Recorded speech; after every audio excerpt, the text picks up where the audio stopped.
mãos que não se cansam de recomeçar. Todo esforço é preciso, é importante sabermos o tempo ocupar. A vida não é brincadeira, quem sabe esta chance demora a voltar. Se tem que ser feito é agora, é pra já, sem demora, esse é o tempo e o lugar. Preciso se faz viver o bem e a paz e espalhar o amor na canção. Ergamos a voz, tudo depende de nós, da nossa força e disposição. É só abrir o coração. É só abrir o coração. Todo trabalho é bem-vindo pras mãos que não se cansam de recomeçar. Todo esforço é preciso, é importante sabermos o tempo ocupar. A vida não é brincadeira, quem sabe esta chance demora a voltar. Se tem que ser feito é agora, é pra já, sem demora, esse é o tempo e o lugar. Preciso se faz viver o bem e a paz e espalhar o amor na canção. Ergamos a voz, tudo depende de nós, da nossa força e disposição. É só abrir o coração. É só abrir o coração.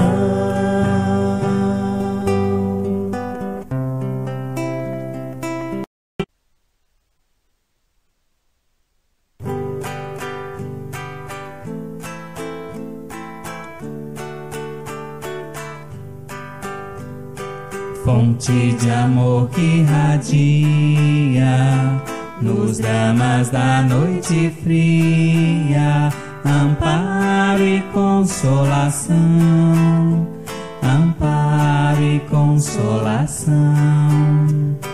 Cascatas descendo a serra, chamando os filhos da terra, com amor no coração, com amor no coração.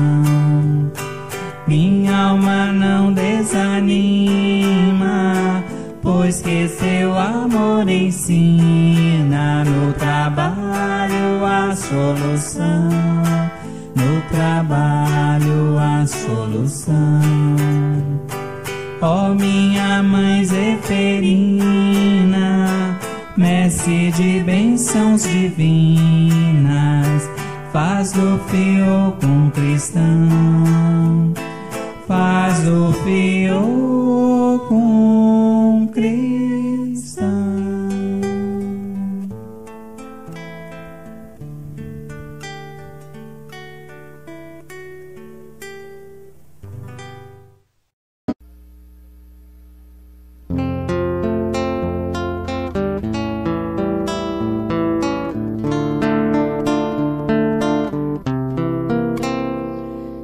Orgulho te furta a humildade, não te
nós vamos encontrar.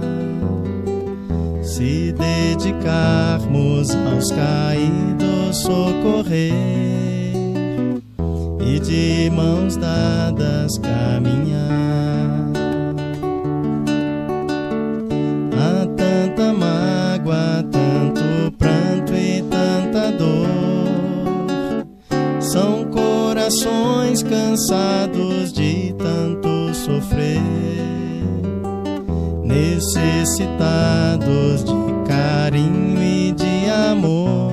Praticando bem, mais felizes vamos ser. O mundo é escola e juntos vamos aprender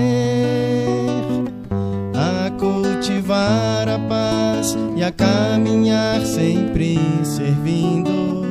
Na caridade acendemos nossa luz, progredindo assim sob o amparo de Jesus. Laia, laia, laia, laia, laia, laia. Laia, laia, laia, laia, laia, laia.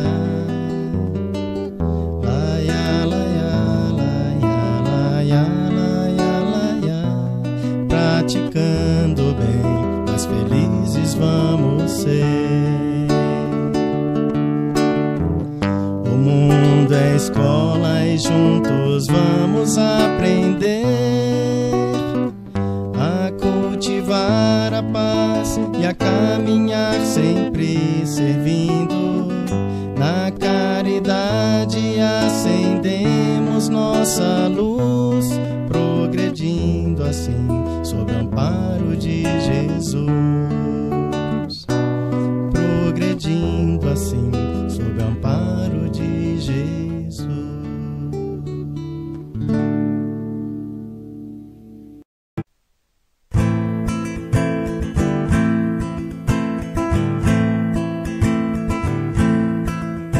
Bem-vindo, irmão de hoje e de outrora, neste ambiente pra falar de amor. É como um hino ao romper da aurora, em homenagem ao Mestre Senhor. Esta cidade se enche de alegria e luz, e a luz penetra em todos nós, em nossos corações, e no ambiente a fé se traduz, vibra em todos irmãos, vibrando nos faz dar as mãos.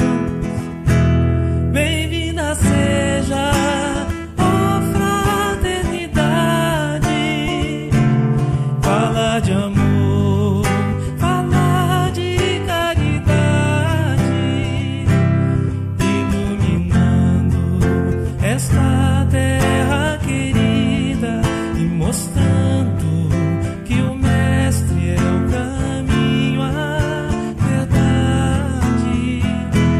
Bem-vinda seja, ó fraternidade, fala de amor, fala de caridade, iluminando esta terra querida e mostrando que o Mestre é o caminho, a verdade e a vida.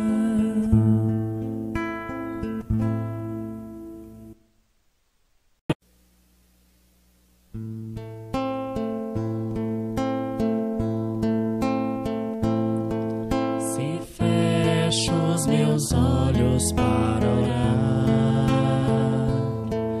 lá longe ouço o barulho do mar. Se fecho os meus olhos para orar, Jesus a me embalar. Sinto meu corpo tão bem a funcionar. Deixo a música meu espírito elevar. Vejo a natureza com amor sempre a doar.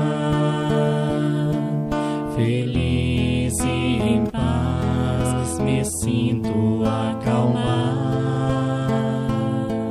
Se fecho os meus olhos para orar, sinto Jesus a me embalar.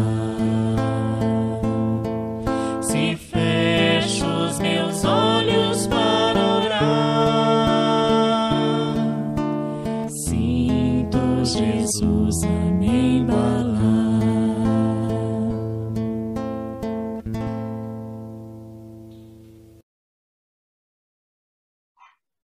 Muito boa noite, meus queridos irmãos em Cristo. Mais uma vez estamos aqui, com muita alegria, com muita satisfação, para falar de dois assuntos que nos interessam bastante. Hoje nós vamos falar sobre o Espiritismo e sobre a ciência. Ciência e Espiritismo tem alguma coisa a ver? Ciência com religião?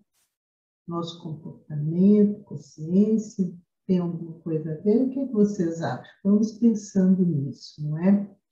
Mas vamos inicialmente fazer a leitura do Evangelho, fazer a nossa prece para começarmos bem os nossos trabalhos e deixar aí do lado o recipiente com água para ser fluidificado ao final após o passe virtual. Então, vamos fazer a leitura do Evangelho.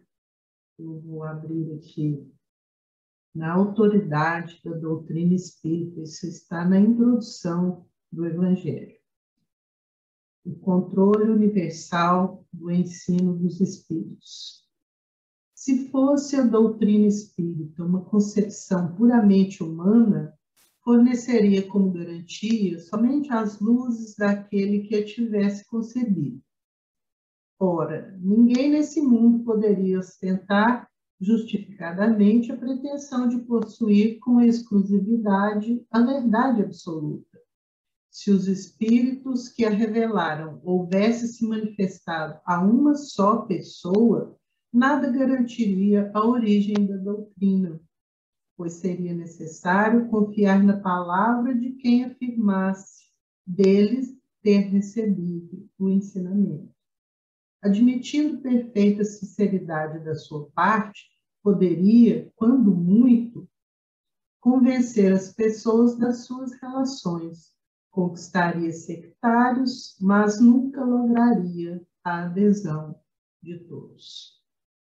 Então, vamos fechar os nossos olhos, pedir a Deus que abençoe esse nosso estudo da noite de hoje, pedir a Jesus que comande esse nosso trabalho de acordo com os seus ensinamentos, que ele veio nos trazer a mensagem de Deus. Pedimos a espiritualidade superior que possa estar junto conosco, nos intuindo, nos amparando nesse nosso estudo, para que tenhamos um bom aprendizado e possamos colocar em prática os ensinamentos que Jesus veio trazer quando esteve aqui na Terra. E em todos os momentos em que está ao nosso lado, nos protegendo, nos amparando, trazendo paz, conforto, tranquilidade. Mestre amado Jesus, abençoe esse nosso trabalho. Esteja conosco em todos os instantes para que nos tornemos cada dia melhores cristãos. Que assim seja. Então, meus irmãos, vamos ver o nosso estudo da noite de hoje e vamos compartilhar os slides. Eu acho que fica muito mais fácil assim, porque vendo o slide, ouvindo o que a gente quer dizer, lendo, no slide, fica mais fácil o entendimento. Então, vamos lá. Então, muito bem, meus queridos irmãos, vamos ao nosso estudo da noite de hoje, do Evangelho segundo o Espiritismo. Estamos no capítulo 1, Não Vim Destruir a Lei, e hoje nós vamos falar sobre o Espiritismo e a aliança entre a ciência e a religião. O surgimento do Espiritismo, né? Olha, fenômenos espíritas sempre aconteceram em toda a história da humanidade, inclusive na Bíblia tem várias passagens de fenômenos espíritas, de obsessão, né? Nós sabemos aí que aqueles povos eram muito guerreiros e muitas lutas atraíam inimigos, obsessores que perpetuavam, né, na vida de todos. Mas temos aí o caso de Nabucodonosor, que ficou obsidiado durante 7 anos, pastando no palácio, né? Está lá na Bíblia isso. E outros casos também, os sonhos proféticos de José do Egito, todos são fenômenos de manifestações espíritas. Mas, para falar em espiritismo, nós temos que falar também no nosso comportamento moral. Então, o espiritismo teve alguns antecessores. Emanuel Swedenborg, lá na Suécia. Isso aconteceu bem antes de Kardec, né? No século XVII, início do século XVIII.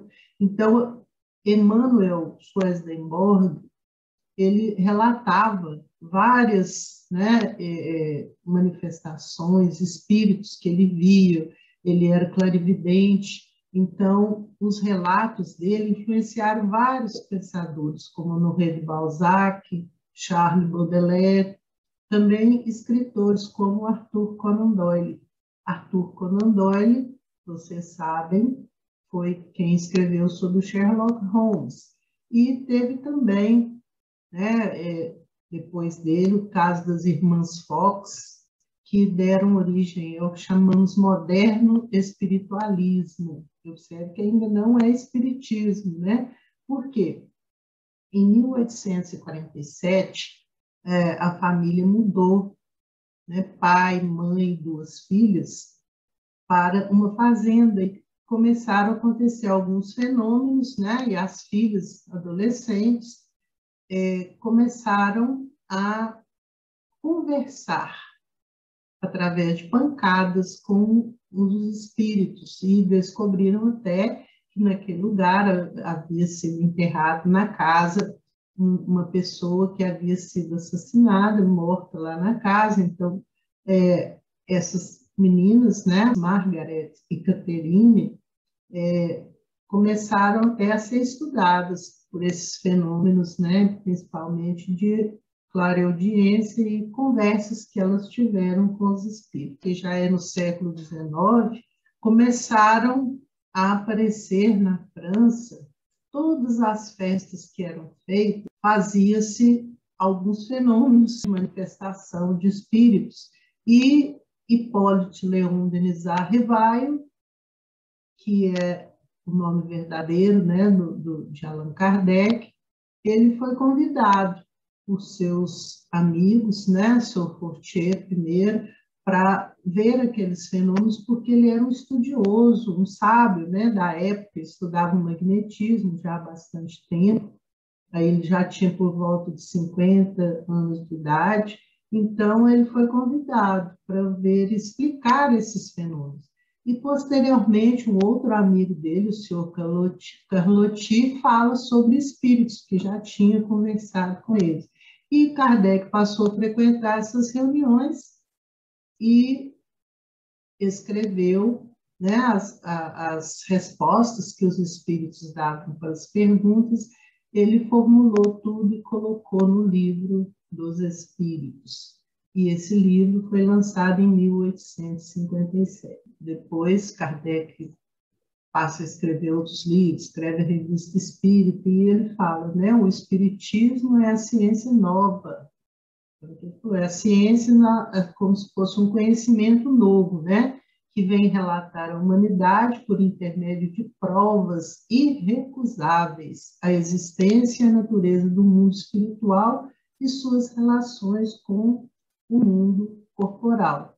Mostra-nos o mundo como uma das forças vivas da natureza, como fonte de uma infinidade de fenômenos incompreendidos até agora, e por essa razão relegado ao domínio do fantástico e do maravilhoso. Então, o que acontece? Quando as pessoas não têm explicação lógica, né, para uma coisa que está acontecendo, coloca como um fenômeno sobrenatural.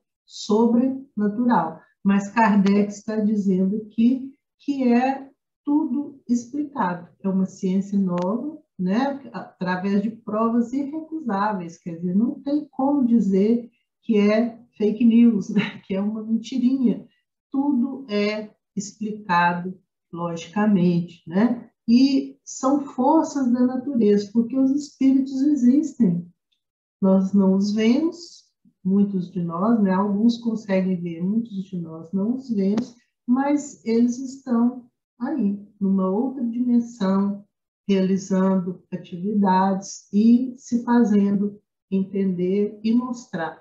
Mas, como a gente não tinha explicação, tudo ia para o domínio do fantástico e do maravilhoso.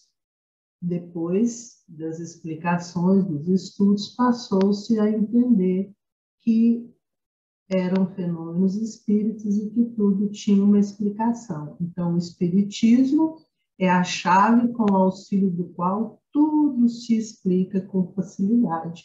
Isso é o que Allan Kardec escreveu nesse capítulo aí que nós estamos estudando. Então, olha, nós dizemos que o Espiritismo é a terceira revelação. Por que terceira revelação? Qual é a primeira? Qual é a segunda? Revelação de quê? Né? Então, aí nós podemos dizer que a primeira revelação, a revelação é o que se diz da lei de Deus, né? Deus fez-se revelar através desses fenômenos, né? Então, a primeira revelação foi considerada Moisés, porque lá no Monte Sinai ele recebeu as leis de Deus para dominar aquele povo, né? Na saída ali do Egito, o povo hebreu, né? Estavam saindo do Egito para a terra onde jorram leite e mel, né? A terra prometida. Então, lá no Antigo Testamento, né, Moisés recebe mediunicamente os 10 mandamentos, são resumidos, né? Na verdade, são vários livros, né? Mas os 10 mandamentos de Deus estão revelados lá no Antigo Testamento. Então, ela é chamada primeira revelação. A primeira revelação da lei de Deus é atribuída, então, a Moisés. A segunda revelação já é no Novo Testamento, né? Foi Jesus que veio nos trazer a lei de Deus, porque os homens vão desvirtuando, né, as leis que Moisés colocou, e ele mesmo ali já fez algumas leis que eram deturpadas de acordo com o entendimento da época, né? Mas Jesus reuniu os 10 mandamentos que Moisés havia trazido da revelação de Deus em apenas 2. Amar a Deus sobre todas as coisas, é o primeiro e o maior mandamento. E amar ao próximo como a si mesmo, né? Então, Jesus troca a lei de Italião, que era olho por olho, dente por dente, né? A lei de vingança, de retribuir o mal, por uma lei de amor. Então, Jesus foi a segunda revelação. E a terceira revelação é conhecido como o Espiritismo, né? Não é uma obra pessoal. Nós lemos aqui no início do Evangelho que não é o Espiritismo não é só de uma pessoa. Tem gente que fala assim, eu sou kardecista. Não, Kardec, ele não fez o Espiritismo, não é atribuição dele, ele codificou. O que ele fez? Pegou o ensinamento dos Espíritos e colocou de forma ordenada, organizada, mas não foi ele que inventou essas leis, né? Esses mandamentos. Ele apenas codificou o que os espíritos passaram. Então, o espiritismo não provém de um só espírito também. Foram vários espíritos que se manifestaram para poder explicar a lei de Deus, né? Então, na introdução do Evangelho está escrito que os espíritos são as vozes do céu, né? Vem trazer o que Jesus já havia nos dito, vieram nos relembrar. E ela não foi recebida através de um médium só também, nós falamos isso lá na autoridade dos espíritos. Foram vários médiums, vários espíritos que vieram fazer as revelações, né, da lei de Deus. Então, ela tem um sentido progressista, evolucionista, não condena nada, né? Assim como Jesus não condenou, mas é uma lei de progresso, de melhora, de moral. Então, o Espiritismo, nós dizemos que é o cristianismo redivivo, porque Jesus disse, assim como Cristo disse, eu não vim destruir a lei, porém cumpri-la, também o Espiritismo diz, né? Não vem destruir a lei cristã, mas dar-lhe execução. Porque Jesus diz que não veio destruir a lei de Deus, né? A lei de Moisés, ele veio cumprir a lei de Deus, mas que estava deturpada. E o Espiritismo veio relembrar, por isso que ele é conhecido como o cristianismo redivivo, veio trazer de volta, né, os ensinamentos de Jesus. O Espiritismo nada ensina em contrário ao que ensinou o Cristo, mas desenvolve, completa e explica em termos claros e para toda gente o que foi dito apenas sob forma alegórica. Porque na época de Jesus, o povo ainda era muito ignorante das leis, né, de Deus. Então, Kardec veio colocar essas leis, conforme os espíritos ensinaram, sob uma forma mais simples, porque Jesus falou por parábola. Então, nós temos aí o Espiritismo, né, como sendo uma lembrança, né, como sendo uma revivescência do Evangelho. Qual a relação entre o Espiritismo e a ciência? Vamos ver um videozinho falando sobre essa relação. O Evangelho segundo o Espiritismo. Não vim destruir a lei. Aliança da ciência com a religião. São chegados os tempos em que os ensinamentos do Cristo devem receber o seu complemento, em que o véu lançado intencionalmente sobre algumas partes dos ensinos deve ser levantado, em que a ciência, deixando de ser exclusivamente materialista, deve levar em conta o elemento espiritual, e em que a religião, deixando de desconhecer as leis orgânicas e imutáveis da matéria, essas duas forças, apoiando-se mutuamente e marchando juntas, sirvam uma de apoio para a outra.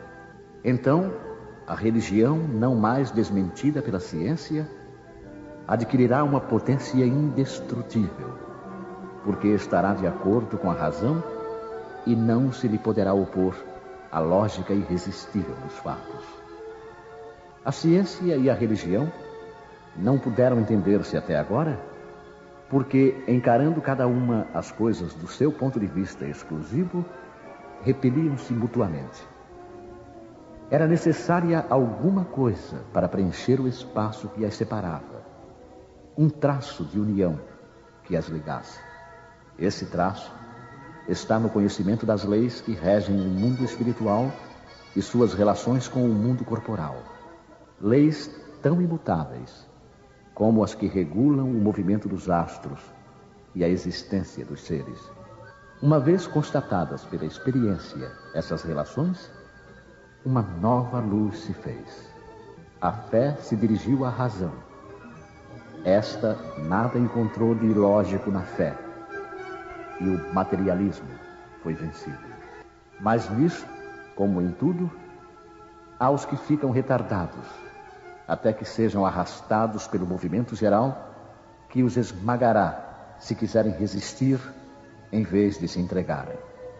É toda uma revolução moral que se realiza neste momento sob a ação dos espíritos. Depois de elaborada durante mais de 18 séculos, ela chega ao momento de eclosão e marcará uma nova era da humanidade.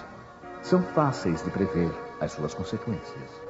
Ela deve produzir inevitáveis modificações nas relações sociais, contra o que ninguém poderá opor-se, porque elas estão nos desígnios de Deus e são o resultado da lei do progresso, que é uma lei de Deus.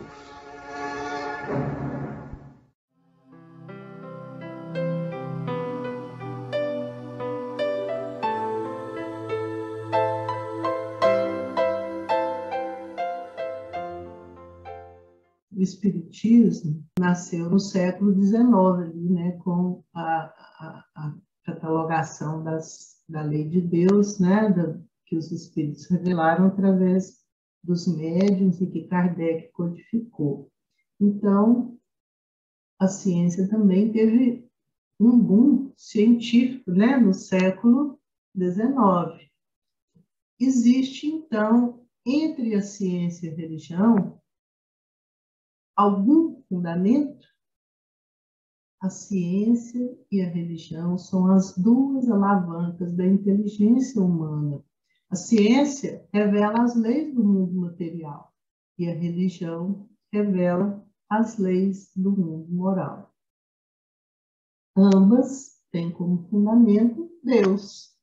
Não pode contrariar a lei de Deus, né? Então, elas não podem se contradizer, tem que estar em sintonia, né, com a lei de Deus. Devem se completar mutuamente. Nós temos, então, Leucipo, 500 anos antes de Cristo, já falava nas partículas infinitesimais, né, que foram chamadas de átomos, 500 anos antes de Cristo, e que estavam em constante movimentação. Mas aí veio depois Aristóteles, né, e que falou outras, de acordo com o conhecimento dele, sobre os 4 elementos, né, e a ciência passou aí 20 séculos falando sobre esses 4 elementos, ar, água, fogo e terra, que era a explicação para tudo, né? E também falavam os alquimistas sobre o enxofre, o sal e o mercúrio, o poder que tinham para explicar as múltiplas combinações no campo da forma. E Emmanuel escreve isso no livro, no prefácio do livro, Nos Domínios da Mediunidade. Ele faz uma verdadeira história da ciência, né? Começando lá por Leucipo e seguindo adiante. No século XVI apareceu Galileu Galilei, né? Então, 20 séculos, né? Aristóteles foi lá no século IV a.C., até o século XVI, foram 20 séculos em que a ciência foi esquecida, né? Considerando muita coisa como religião, houve a Inquisição, né? E Galileu foi quase, né? Foi vítima dessa Inquisição, quase que veio a ser condenado e morto, né? Porque ele via lá 4 satélites girando em torno de Júpiter, né? Então, a Terra não é o centro do universo, que até então a ciência tinha que concordar com a religião que Deus era o ser supremo, a Terra foi criada por Deus para habitar o homem foi criado à imagem e semelhança de Deus, então tudo tinha que girar em torno da Terra, em torno do homem. Galileu viu 4 satélites girando em torno de Júpiter com o telescópio, mas ele teve que renunciar às ideias dele, porque a Terra era considerada o centro do universo. Ele é considerado o pai da ciência moderna, o pai do método científico. Por quê? O que é o método científico? Você observa alguma coisa, como ele observou os satélites, né? Satélite natural. A Lua é um satélite natural, porque gira em torno da Terra. Ele observa um fato, formula a hipótese e cria-se as teorias, né? Então, a ciência é baseada nisso, no pensamento a partir da observação de fatos. E quase que Galileu foi morto, né? Por isso teve que renunciar, mas a ciência continuou progredindo e nós tivemos aí no século XIX um desenvolvimento intenso da ciência, né? Aqui Marie Pierre Curie, que perceberam sobre a radioatividade, a teoria corpuscular da luz, né? A luz pode ser considerada como onda e como partículas, né? Esse período ficou conhecido como o século da ciência. E foi nessa época que Kardec, os amigos também de Kardec eram cientistas, né? Foi nessa época que Kardec codificou o espiritismo, né? Então, aqui nós temos que Emmanuel, nesse livro, Nos Domínios da Mediunidade, fala a eletricidade, o magnetismo, o movimento e a atração palpitam em tudo. E nós hoje sabemos, né, que cada criatura, com os sentimentos, o nosso pensamento cria ondas que entram em sintonia uma com a outra. Olha, cada criatura, com os sentimentos que lhe caracterizam a vida íntima, emite raios específicos e vive na onda espiritual com que se identifica. Semelhantes verdades não permanecerão semi-ocultas em nosso santuário da fé, irradiar-se-ão dos tempos da ciência como equações matemáticas. Tudo vai ser provado até matematicamente, né? Sobre o nosso pensamento, sobre os nossos sentimentos, sobre a emissão das ondas, né? Sobre simpatia, antipatia. E Emmanuel conclui no livro Os Domínios da Mediunidade que o futuro pertence ao espírito. É só uma questão de tempo, né? Mas nós não podemos esquecer que o principal é a necessidade do Cristo no coração e na consciência, para que nós estejamos desorientados ao toque dos fenômenos. E aqui ele conclui, né? Isso em boa síntese equivale ainda a repetir, a cada qual segundo as suas obras. Então está lá no livro, Nos Domínios da Mediunidade. E Kardec escreve no livro A Gênese. São chegados os tempos, observa na época de Kardec, hein, século XIX, opera-se presentemente um desses movimentos gerais destinados a realizar a remodelação da humanidade. Então, nós estamos vendo aí que o mundo está mudando, né, a humanidade, desde a época de Kardec. A multiplicidade das causas de destruição constitui sinal característico dos tempos. É porque o que a gente pensa que é destruição, na verdade, é uma mudança, né? Uma remodelação, visto que elas apressarão a eclosão dos novos germes. A humanidade tem suas estações, como os indivíduos têm suas várias idades. Então, tudo é cíclico. Então, nós temos aí, né, falando, olha, para concluir o nosso estudo, é toda uma revolução moral que se opera neste momento e aprimora os espíritos. Após ter elaborado durante mais de 18 séculos, alcança sua plena realização e vai assinalar uma nova era da humanidade. Tal revolução produzirá inevitáveis modificações nas relações sociais, que estão nos desígnios de Deus e resultam da lei de progresso, que é uma lei de Deus. Então, a lei de Deus é a lei de progresso, estamos progredindo, estamos evoluindo, né? Isso aí está nesse capítulo, né? No item 8, concluindo aí este capítulo, né? Falando sobre a mudança, né? Da Terra e a nova humanidade. Muito interessante esse nosso estudo da noite de hoje, não é, meus irmãos? Eu, particularmente, gosto muito da ciência, sou espírita por convicção. São dois assuntos que tiveram muito proveito, que me levaram muito à reflexão e cada vez mais é um aprendizado. Eu espero que para vocês também tenha sido assim. Vamos então para o nosso passe virtual. E eu gostaria de desejar a vocês um final de ano muito feliz, muita paz com todos os seus familiares e que o nosso próximo ano possa ser de muito encontro, que possamos nos abraçar, que possamos estar todos bem de saúde, contentes junto com a nossa família, junto com os nossos amigos. Então, boa noite, muito obrigada e até a próxima oportunidade. Nos preparemos para o momento do passe e fluidificação das águas. Coloque um recipiente com água limpa para ser fluidificada. Irmãos, não importa aonde você está, quais as dificuldades que está enfrentando, Jesus está sempre pronto para vir em nosso socorro. Coloque-se de maneira confortável que lhe facilite a concentração e a receptividade. Respire lenta e tranquilamente. Inspire, expire. Inspire, expire. Encha seus pulmões de ar e solte bem devagar.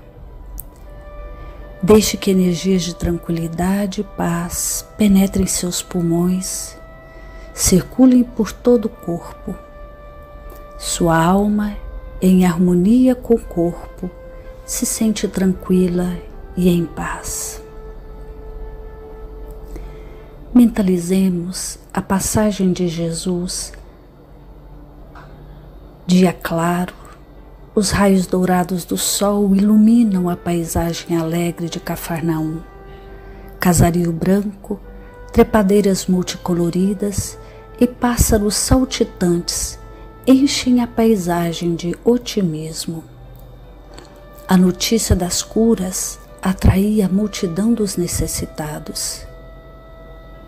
Subitamente Jesus aparece, esguio e belo. A túnica desce-lhe até os pés. Ao pôr do sol, todos os que tinham doentes atingidos de males diversos traziam-nos, e ele, impondo as mãos sobre cada um, curava-os. Assim narra o evangelista Lucas. Mentalize Jesus se aproximando de você. Ele impõe as mãos amigas sobre a sua cabeça. Perceba que de suas generosas mãos cai uma cachoeira de águas claras e puras, vindas do seu amor, a te banhar.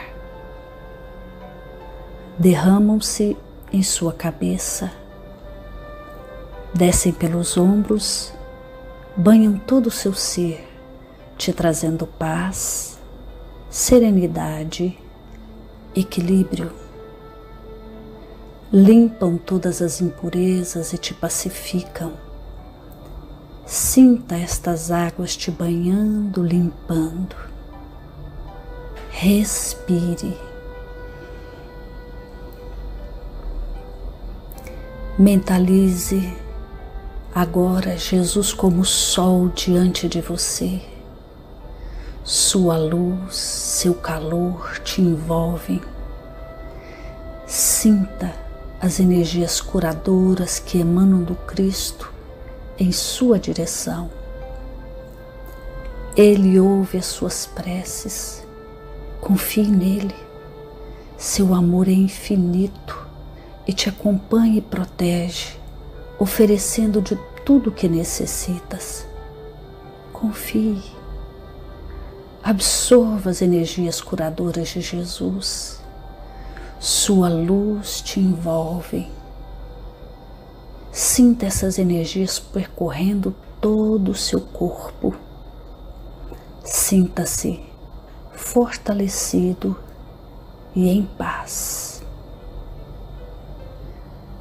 Senhor Jesus, divino amigo, Estende as tuas mãos generosas, Senhor, e transforma estas águas em remédio para os nossos males físicos e espirituais. Guarda-nos, Jesus, em sua paz. Estende as vibrações de amor em benefício do meu lar, Senhor. Que aqui possa reinar a paz, a saúde, a tranquilidade. Nós lhe rendemos graças, Jesus. Fica conosco hoje e sempre. Graças a Deus. Faça uso da água fluidificada.